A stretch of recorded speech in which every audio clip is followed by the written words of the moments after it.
Halo semuanya, berjumpa lagi dengan saya di video pembelajaran akuntansi.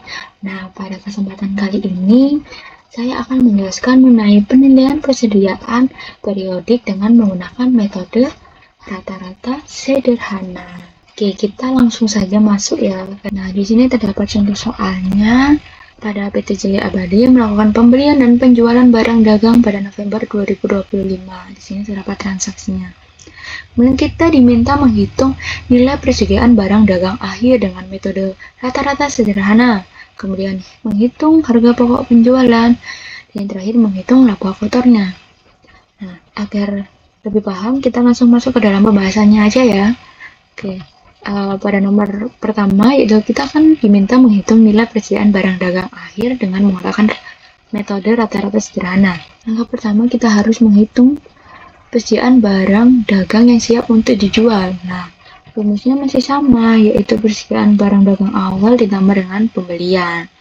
Nah, pada soalnya terdapat transaksi, yaitu pada tanggal 1 terdapat persediaan awal sebanyak 100 unit dengan harga per unitnya 8.000, jadi totalnya 800. Kemudian tanggal 5 terdapat pembelian sebanyak 400 unit dengan harga 10.000 dengan total 4 juta. Kemudian tanggal 12 dilakukan pembelian lagi sebanyak 100 unit dengan harga 12.000, jadi totalnya 1.200.000. Kemudian dilakukan retur dari pembelian tanggal 12 itu sebanyak 50 unit dengan harga 12.000 dengan total 600.000. Dan yang terakhir tanggal 25 November dilakukan pembelian sebanyak 200 unit dengan harga 22.500 dengan total 4.500.000. Nah, tadi kan rumusnya yaitu persediaan awal ditambah dengan pembelian ya. Jadi kualitasnya yaitu 100 unit ditambah dengan 400 unit ditambah dengan 100 unit dikurangi dengan 50 unit karena kan terjadi retur. Kemudian ditambah dengan 200 unit sehingga mendapatkan hasil 750 unit dengan total 9.900.000 dari 800.000 ditambah dengan 4 juta ditambah dengan 1.200.000 ditambah dengan 600 dikurangi dengan 600 ditambah dengan 4.500.000 sehingga mendapatkan hasil 9.900.000. Jadi barang yang tersedia untuk dijual sebanyak 750 unit dengan total 9.900.000. Kemudian kita menghitung penjualan bersihnya.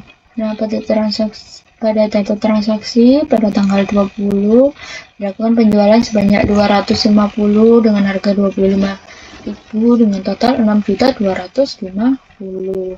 Kemudian 21 November dilakukan retur penjualan dengan sebanyak 50 unit dengan harga 25.000 dari pembelian tanggal 20, jadi totalnya 1.250.000.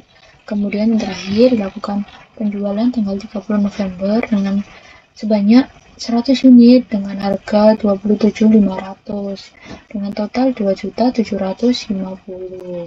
Jadi total penjualan bersihnya sebanyak 300 unit dengan total 7.750.000. Nah, karena kan kita menggunakan metode sederhana kan, maka harga rata-rata dihitung dari harga rata-rata pembelian tanpa memperhatikan jumlah unit. Jadi gini, harga kita hitung gini, harga rata-rata per unit. Nah, dari mana ini? Lah ada 8.000, lah 10.000, 12, 22.500. Nah, itu dari harga pembeliannya di sini.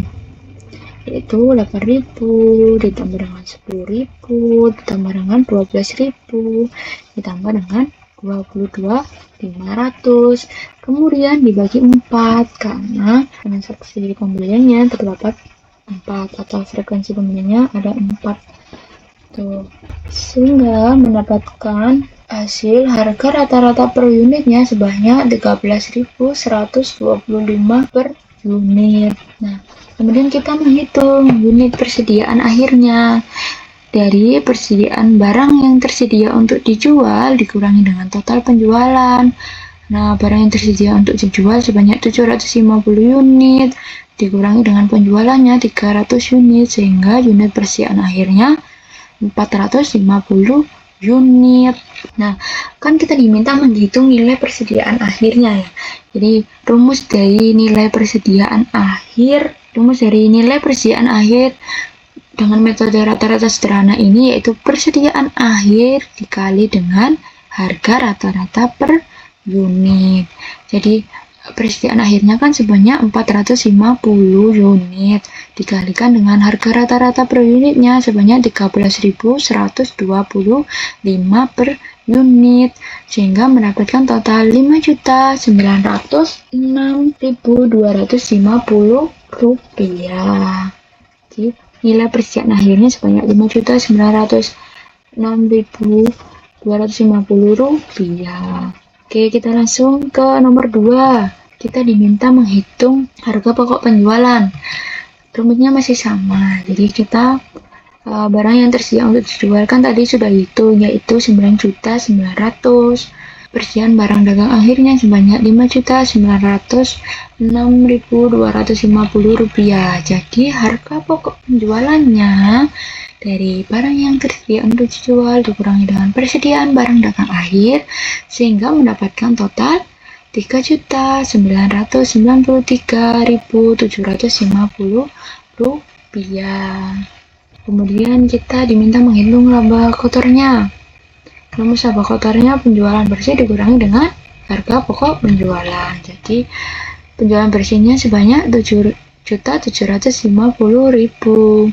Kemudian harga pokoknya sebanyak 3.993.750 rupiah sehingga mendapatkan laba kotor sebanyak 3.756.250 rupiah dari penjualan bersih dikurangi dengan harga pokok penjualan.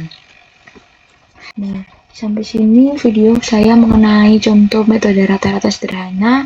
Kurang lebihnya mohon maaf, saya akhiri. Terima kasih